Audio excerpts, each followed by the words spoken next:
Assalamualaikum, halo semuanya, selamat datang di channel Rani Kurniawan.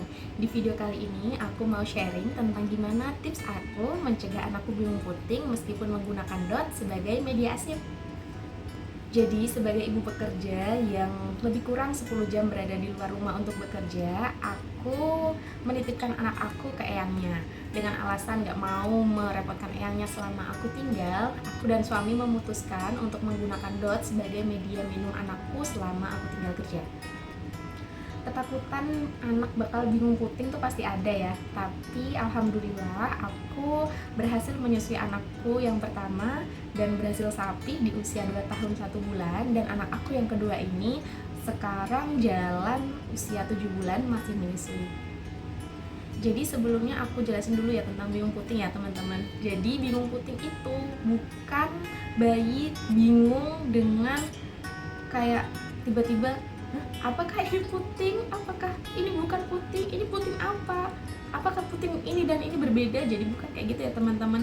Bingung puting ini sebenarnya adalah istilah. Jadi bayi itu lebih suka menyusu dengan dot karena aliran dotnya lebih gampang dihisap dan juga lebih deras gitu. Jadi pada dasarnya bayi itu kan pinter ya teman-teman. Dia akan memilih mana yang membuatnya nyaman dan mana yang paling mudah buat dia.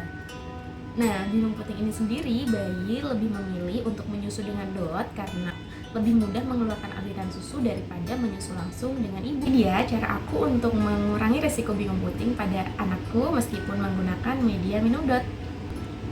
Yang pertama, jangan terlalu cepat mengenalkan dot pada bayi. Bayi itu butuh waktu 4-6 minggu untuk belajar menyusu di payudara ibu. Jadi sebelum 4-6 minggu itu jangan didistraksi dengan mengenalkan media minum lain selain payudara ibu gitu. Jadi bayinya itu harus pintar dulu menyusu di payudara ibu, baru bisa kita kenalkan ke media minum lain.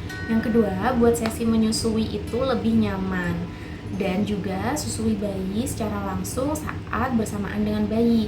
Bisa sambil disolawatin atau digendong, ditimang-timang, dipupuk, dielus-elus bayinya. Pokoknya gimana caranya biar bayi itu merasa nyaman saat menyusu di payudara ibu. Yang ketiga, pilih dot yang tepat ya. Notes ya teman-teman, gak ada dot yang menyerupai payudara ibu karena payudara kita aja, kanan dan kirinya aja tuh udah berbeda, dan juga payudara ibu satu dan ibu yang lainnya tuh berbeda. Nah, ini tips aku memilih dot untuk bayi aku. Yang pertama, pilih dot dengan nipple standar atau yang miring melebar untuk mempermudah pelekatan bayi. Nah, ini adalah 2 dot yang saat ini dipakai anak aku ya. Ada pigeon standar. Bentuk nipelnya seperti ini, miring melebar. Dan juga ada pigeon wide neck, dua-duanya miring melebar ya.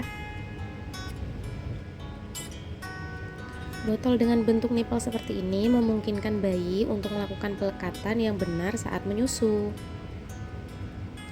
Gambar ini menunjukkan pelekatan yang benar saat bayi menyusu. Bentuk mulutnya harus terbuka lebar dan membentuk huruf K. Bentuk nipel yang seperti ini besar kemungkinannya akan membuat bayi melakukan pelekatan yang salah. Nah, pemilihan dot yang salah akan membuat bayi menyusu seperti ini, mulut terbuka kecil seperti menghisap sedotan.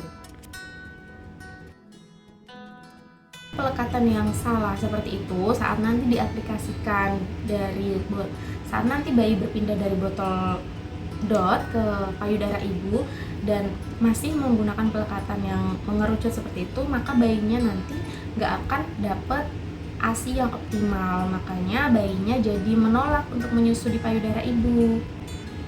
Yang kedua, pilih dot dengan aliran yang paling kecil. Nah, aliran yang paling kecil ini maksudnya adalah saat dotnya miringin kayak gini, biasanya tuh ada aliran yang netes. Nah, pilih dot yang mengeluarkan alirannya itu selambat mungkin. Nah, ini adalah salah satu contoh nipple dengan flow yang lambat. Ini adalah flow dari pigeon standard. Rekomendasi aku pilih flow yang lambat ya teman-teman.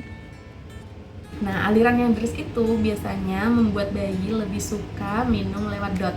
karena dia nggak perlu menghisap dengan kuat tapi udah mendapatkan susu. Untuk nipelnya aku pakai ukuran yang paling kecil, dan meskipun anakku bertambah usianya, aku tetap pilih nipel yang paling kecil. Jadi aku nggak ganti nipel meskipun dia usianya udah 3 bulan, 6 bulan, tetap pakai nipel yang untuk newborn. Teman-teman juga bisa pakai dot lain, tapi pastikan punya 2 kriteria yang aku sebut tadi ya.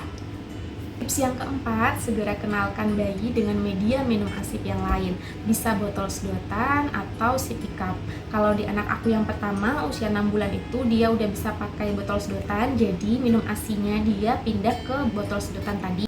Nah itu dia tips dari aku ya teman-teman. Perlu dicatat ya, resiko bingung puting pasti bakal tetap ada. Tapi semoga tips dan cerita aku di video kali ini bisa sedikit mencerahkan teman-teman yang galau untuk memilih DOT sebagai media ASIP. Semoga bermanfaat. Sampai jumpa di video selanjutnya. Wassalamualaikum warahmatullahi wabarakatuh.